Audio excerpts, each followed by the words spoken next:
Without much ado, I really want us to get in depth into the conversation today. I'm going to start with Mr. Olajide. Let's just start with the definition. So people ask, what is actually an investable company? An investable company. What does it mean, and what does it take?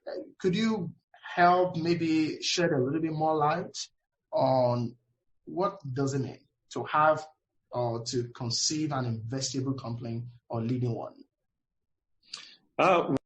In simple terms, an investable company is one that has a clearly established creation, that has clearly established or created a value in terms of product or service that is sellable, that can be paid for within an established market.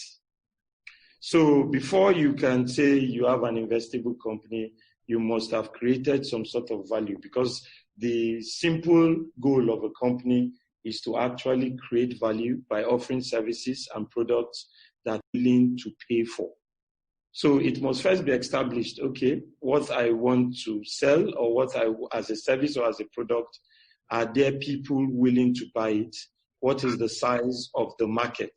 Because if there is no market, no matter how shiny the technology, how innovative the service or the product is, it will not amount to an investable business or a company. Because without the market, the product or the service cannot be sold. It is not viable. So it's a combination of having something, a product or a service that people are willing to pay for in an established market, where the buyers are in sufficient numbers for you to be able to make sales of those services and that product in order to break even. So without that, it is impossible to create or to build or to have an investable company. People are definitely going to be putting their money on nothing, essentially, because it's going to be something going in and nothing coming out. Because without willing buyers, willing users, willing customers who are ready to pay, it's one thing for people to validate a product or a service with mouth, but if it does not translate into a sale, you do not have a product or a service yet. And that is one of the reasons I tell people that do not validate the product or the service of your company by or through social media accolades or applause. Oh, it is good, it is truly innovative.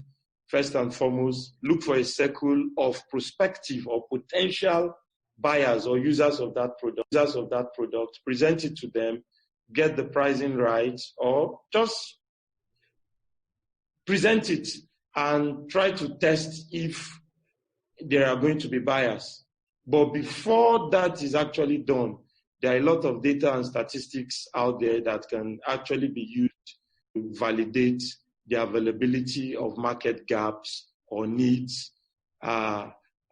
to determine if people are willing or people are ready to actually buy the product or service. So that summarizes or defines an investable company.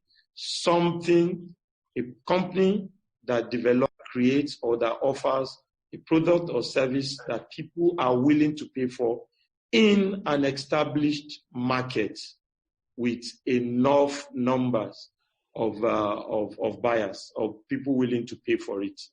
So that's an investable company.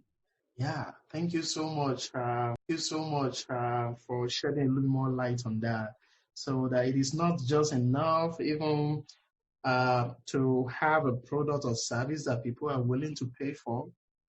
It has to be